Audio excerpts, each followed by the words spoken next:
Hi, I'm Amanda, a 34-year-old interior designer with a passion for creating beautiful spaces.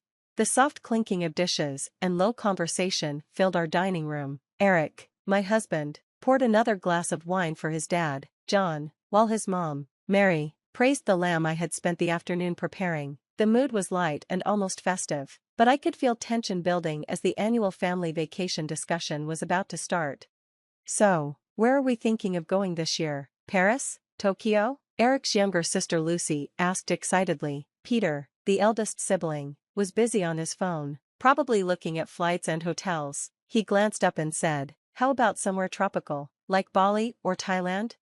I saw an opening and cleared my throat. Actually, I was thinking you could all come to my vacation home on the coast. It's peaceful, spacious, and right on the beach, a perfect getaway. The room went quiet. John and Mary exchanged looks before Mary responded, her tone polite but dismissive. "Oh, that's a lovely idea, Amanda, but we were thinking of something more exotic this year. Your place is wonderful, but the kids love exploring new countries." Eric agreed, without realizing how it stung. "Yeah, Amanda's place is great for a weekend, but imagine the adventure overseas." I felt hurt but hid it behind a smile. "Of course, I understand, just thought I'd offer." Peter finally looked up from his phone. "Let's vote, then. All for going abroad?" Hands shot up around the table, except mine. "And all for Amanda's place?" I raised my hand, half-heartedly. It was the only one. "Well, that's settled. Thailand it is," Lucy exclaimed, clapping her hands. The rest of the dinner was a blur as they excitedly talked about the trip I was no longer part of. Under the table, Eric squeezed my hand and whispered, "Thanks for offering, honey, we'll go another time. Just the two of us."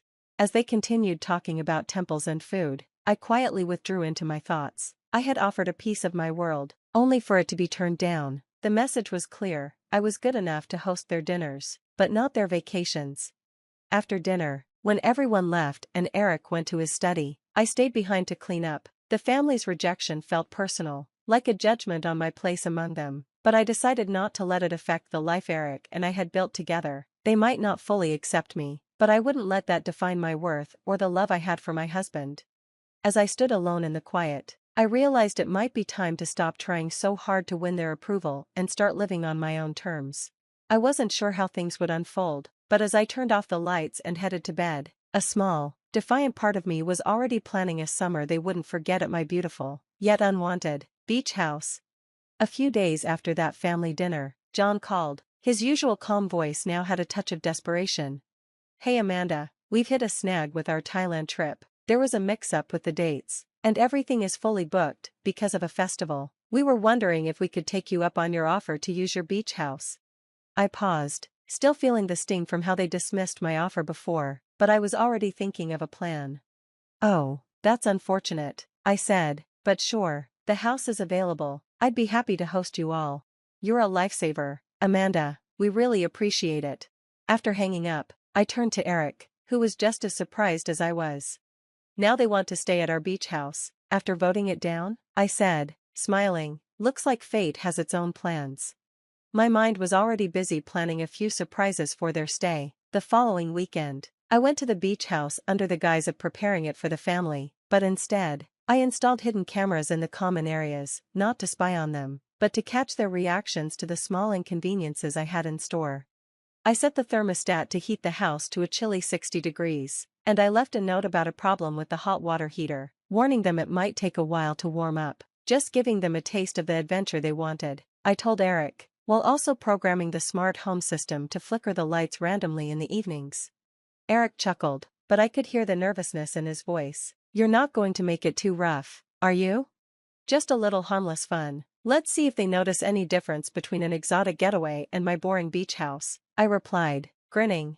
When John, Mary, Peter, and Lucy arrived, I greeted them warmly. "Make yourselves at home. Oh, and just a heads up, the water heater can be a bit quirky. You might need to let it run for a bit to get hot water."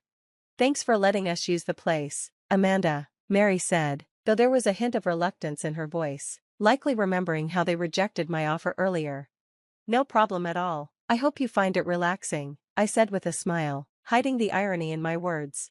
After making sure they were settled in, Eric and I excused ourselves, claiming we had urgent work projects that needed our attention back in the city. Now, it was time to see how their little vacation would play out on its own. I couldn't resist checking the live feed from the cameras. The first incident happened during their first dinner. As Peter was telling one of the family's favorite stories, the lights suddenly went out, plunging the room into confusion. Muffled curses and confused shouts filled the room until Lucy found the candles I had strategically placed in the kitchen. Guess the house really wants us to have an authentic experience, Lucy joked, though her voice was shaky as the flickering candlelight cast uneasy shadows across her face. Over the next few days, I watched as the family struggled with each little inconvenience. John kept fiddling with the thermostat, eventually giving up and wrapping himself in a sweater I had purposely left on a chair. Mary grumbled about the unpredictable hot water, and their frustration hit a peak when they planned a day out on the water using the boat docked at the house. I had hidden the key and left a cryptic note saying it was somewhere obvious. They spent half the day searching for it, their frustration growing with every failed attempt.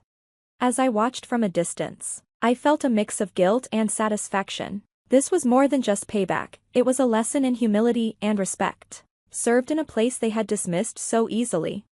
The water heater's gone off again, Mary snapped, her voice filled with frustration as another cold draft swept through the house. Can someone check the thermostat? It's freezing in here, Peter grumbled, shivering as he pulled a blanket tighter around his shoulders. I've reset it 3 times already, he added. It's not working, and these lights won't stop flickering. Lucy sighed, hugging herself to stay warm, clearly worn out by the endless inconveniences. This was supposed to be a relaxing vacation. Amanda, any ideas? Mary's voice crackled over the speakerphone, a mix of irritation and hope. Oh, that's strange. Everything was working fine before you arrived, I replied, keeping my voice calm and detached, as if I wasn't responsible for the chaos. Maybe check the circuit breaker. I'll send someone over when I can, but with the storm, it might take a while. As the storm outside worsened, the family's mood grew even darker. John tried to lift everyone's spirits. Come on, let's not let this ruin the trip. How about some board games by candlelight? Great idea, Dad, except the games are in the basement, which is flooding. Peter shot back sarcastically, making Mary groan in frustration.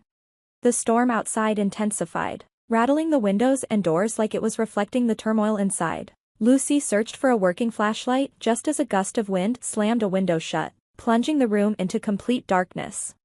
This is ridiculous. We should have stayed home, Mary said, her voice echoing in the pitch-black room, full of fear and frustration. Nobody could have predicted this weather. Mom, let's just make the best of it, Lucy replied, her voice strained as she finally found a weak flashlight.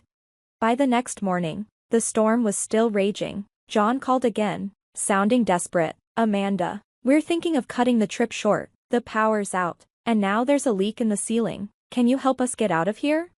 I'll see what I can do. John, stay safe, and I'll update you soon, I said, feeling a mix of satisfaction and guilt. They were finally getting a taste of what it felt like to be disregarded. When I called back with news of a local who could drive them to the nearest town, the family was packed and ready to leave. Their departure was rushed and frazzled, leaving the once warm and inviting beach house in complete disarray. As their car disappeared down the storm-soaked road, the house fell silent. The cameras kept recording the empty rooms, capturing the aftermath of the week's orchestrated chaos. The family returned home with dampened spirits, leaving behind a trail of bickering and complaints that would surely echo in future awkward family gatherings. My subtle manipulations had led to a cold realization for the family, a reminder of the importance of empathy and respect, lessons they were now learning after experiencing what they had so casually imposed on others. The dining room was warmly lit, and the table was set as if the beach house incidents were just a distant memory. As John, Mary, Peter, and Lucy settled into their seats, there was a subtle tension in the air. Their expressions showed a mix of relief and lingering stress from their abrupt vacation.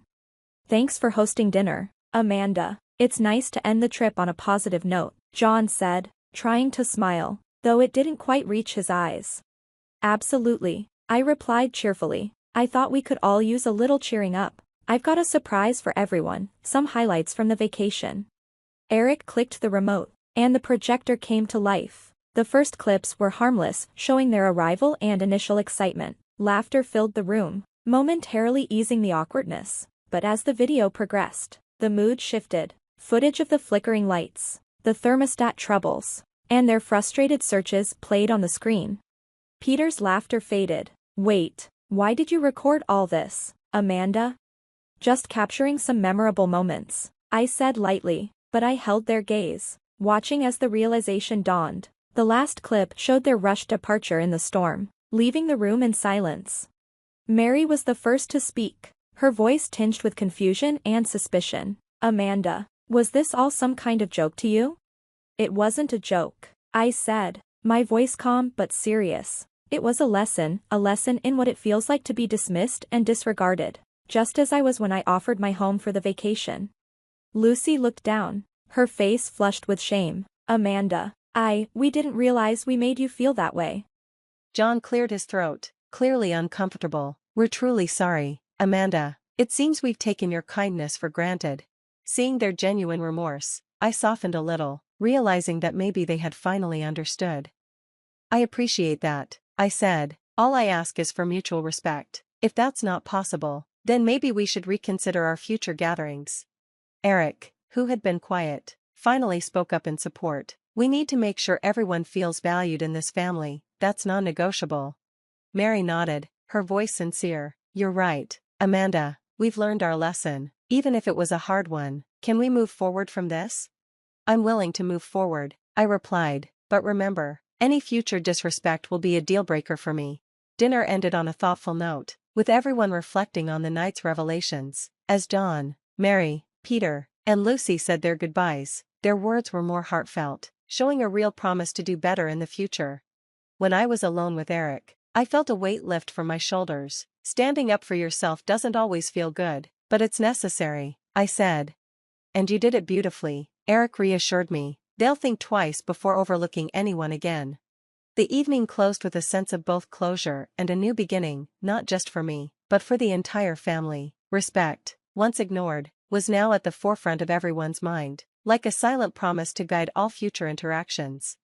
And that's the end of our story. What do you think? Was Amanda's way of teaching her family a lesson about respect and inclusion justified, or do you think there were better ways to handle it? Share your thoughts in the comments below. Don't forget to hit the like button if you enjoyed the story, and subscribe for more content like this. Your support means a lot.